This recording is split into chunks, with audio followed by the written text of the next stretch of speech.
back with the Brian Oxman radio program. I am your host, Brian Oxman. We've got Mike Smallcombe with us today. He is the author of The Making of Michael Jackson. It is a magnificent book. It is about Michael Jackson's life and his times and about all the music that he made, something a little bit different from your ordinary biography of Michael Jackson. Hey there, Mike. How are you doing? Hi, Brian. Yeah, thank you very much for having me on the show. What a beautiful story you have written about someone who was very near and dear to me. It's a great book. And tell me, how is it that you came to write this story? Well, after Michael's death, I discovered that there wasn't really a book based solely on, the 45-year career of a man. About his music and it's something missing. Well, many, most of the books that were available focus on the trials and tribulations, and there were so many areas of Michael's career that I felt, needed exploring, and several questions that I wanted to find the answers to. How did Michael and his collaborators make these record-breaking albums and songs, and what was Michael like as a person away from the public eye? And the more I thought about it, the more confident I became that I could take on the challenge of writing this book, which did not exist. But after I began my research, a few books were written about Michael with a bit more focus on the career side. So then I knew that I had to change my approach. It's personal. In order to create something really unique. It is personal, and you've gotten into the real man as to who and what he was all about. Some of the stories are just so great. There's the story about Gone Too Soon and Ryan White, who, if everyone will remember, died from AIDS, and Michael was very moved by him. Tell me about that story.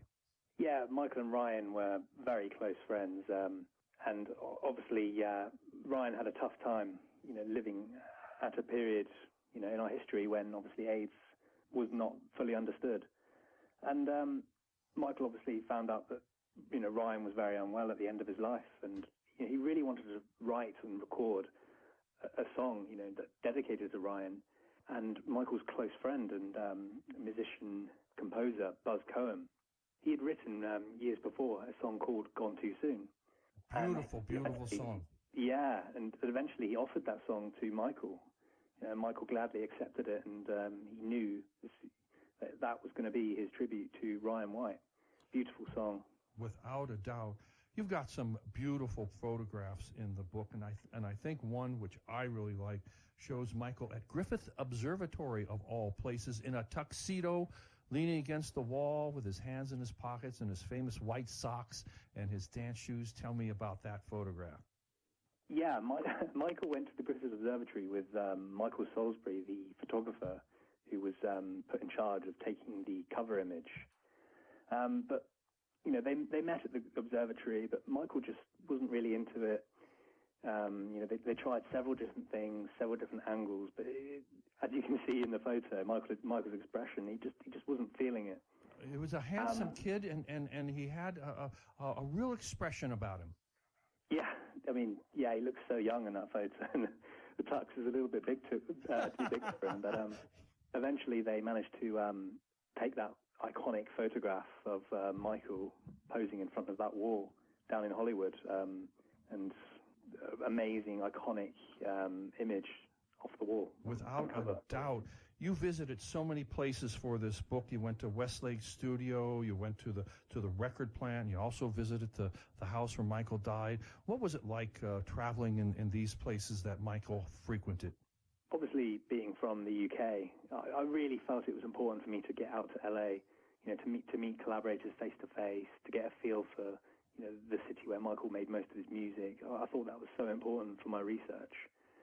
And to be in those studios definitely helped me to write the book. They're interesting places. And you know what? I want to hear more about that. Can we take a quick commercial break and come back with you and hear about all these places?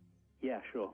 We're talking to Michael Smallcombe. He is the author of The Making of Michael Jackson, a magnificent book about Michael's life here on the Brian Oxman Show.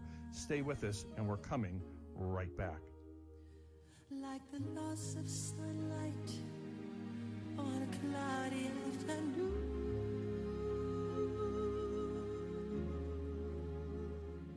gone too soon. Look you right between the eyes, you're paralyzed, 'cause this is dead.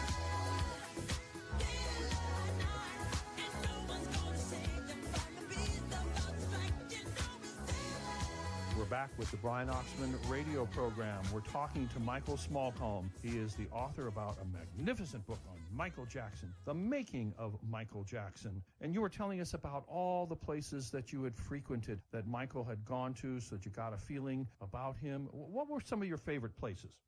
Without a doubt, I think Westlake Studio, which we know is the studio in Hollywood where Michael recorded Thriller, the biggest selling album of all time. It was fantastic to You bet. have a chance to tour that studio and get a real feel for where history was made. Without a doubt. Billie Jean, I think, is one of Michael's fans' most favorite songs. And you talk about it in your book that he was being accused of fathering a child. And actually, it was about many different young ladies who had that fantasy. What was that taking place about? Yeah. I mean, there's been speculation over the years whether there was a real Billie Jean. Without doubt. Where is she? Where is she? I mean, wouldn't it be amazing to track her down? But I mean, Michael said there was never a real Billie Jean, but Bruce Woodian, his chief engineer, he told me that Michael always told him that there was a real Billie Jean. So that's what Michael always said to me. He says, Brian, she's real. And a lot of girls would call me saying that they were Billie Jean, which was always a fascinating thing to do. I wanted to ask you about the Rolls Royce that Michael was in and the fire. Tell me about the Rolls. Oh, wow, yes. Michael was recording Billie Jean in the studio with Bruce Woodian, Quincy Jones, and the A-Team from the Thriller sessions. Yep.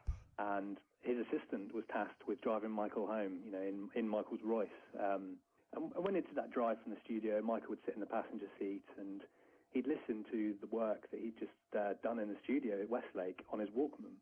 Michael was grooving along, listening to the work, composing, new bits for Billie Jean. And there was a heat wave over Los Angeles that summer, and the Rolls was leaking a bit of oil. I've seen that Rolls, and I know what you're talking about. Yeah, and as they were about to speed off an exit to Encino, the bottom of the Rolls Royce actually caught fire. Oh, man. Nelson Hayes, Michael's engineer and assistant, sped out of the exit, stopped the car, went to get a fire extinguisher to deal with this fire, but Michael really wasn't bothered about the fire at all. It didn't faze him. He was still bothered about Billie Jean going around and around in his head. I think that's a testament to Michael Jackson that his life could have been in danger at that moment, but Billie Jean was his number one priority at that very moment. You talk about really tremendous stories in your book about Michael Jackson, and you talk about the Bacon Theater incident when he collapsed. What happened there? Yeah, Michael was set to do a lucrative show on HBO, one night only, in December '95 in New York. A small Broadway theater. It was Michael's manager's decision, to have Michael, for once, not in a massive stadium, but in a really intimate venue. And Michael actually collapsed 2 days before. Well, the show was going to be taped over two nights, and both edited together for cable. But 2 days before Michael was set to do the first show, he actually collapsed on stage, and he was rushed to hospital. He hit his head too on that time. Yeah, hit his head on the stage, and doctors said he was in a real bad way. But eventually recovered. But obviously there was the media at that time speculated whether Michael deliberately tried to get out of that show because he wasn't happy with some of the choreography and the way some things were going, and for the preparation of those shows. But the doctors insisted that Michael really was in a bad way, and that he didn't stage that collapse. He always said he was, and I always believed Michael when he told his stories. They never seemed to change. There is a story that you tell in your book, which I know all about. It is Caesar and the gang, the head of the Bloods, and with the gangs, the Crips. Tell me about him meeting the gang members, and it was during the famous Beat It album. Yeah, it was Michael's idea to actually try and cast real gang members in his Beat It video, and Beat It video producer Anthony Payne, he was tasked with going down to downtown Los Angeles to try and get some of these gangs on board. And eventually, I think because of this fantastic opportunity that the gang members had of being cast in this phenomenal video, that they agreed to do it. And it actually passed off without any trouble, which was obviously brilliant for all involved. But there was actually one story about the production of that Beat It video, the choreographer, Michael Peters, he was standing beneath a flat in his white jacket. You may recall in the Beat It video. Oh, yes. Gang member in a white jacket. Yes, that's actually a choreographer and not a real gang member. But he looked like a gang member to me. yeah, he did. But suddenly, all the crew members noticed some blood. Well, some red stuff was dripping on this white jacket, and everybody looked up, and there was this guy leaning out at the flat above, saying, "Shout! Help! I've been stabbed! I've been stabbed!" Oh no! The police just said, "Get it back inside! Get back inside!" Almost feeling like he was holding up the whole procedure. So it was, it was real down in Skid Row, downtown LA. It was really real for everybody involved. There's a story about Lionel Richie going to Havenhurst, which was Michael's house, and the snake. The Richie family, Brenda Richie, who is the wife of Lionel, former wife, and Nicole Richie, who I met when I was a little girl. Tell me about that incident. Yeah, Michael and Lionel, as we know, co-writers of We Are the World. Fantastic charity song, came out in early 85. Yeah, I mean, Quincy wanted Michael and Lionel to go in and write this song, and Lionel went to Havenhurst. Michael was home at the time, and they began trying to write this song in Michael's bedroom.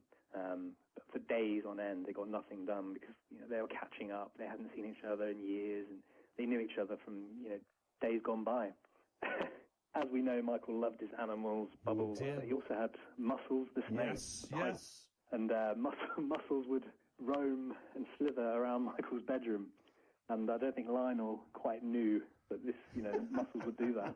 Scared the daylights out of him, didn't it? Yeah, and Lionel and Michael were chatting or whatever, and suddenly this snake creeps up behind Lionel Richie, and God, he was in for a real fright. These stories are so neat, and it brings back so many memories. Michael, it's a beautiful book that you have, and I thank you for joining us. I thank you for writing the book. No problem at all, and thanks so much for having me. I really enjoyed it. You bet. Michael Smallcombe. He is the author of Michael Jackson, The Making of Michael Jackson, here on the Brian Oxman Show. I want you to stay with us, and we're coming right back.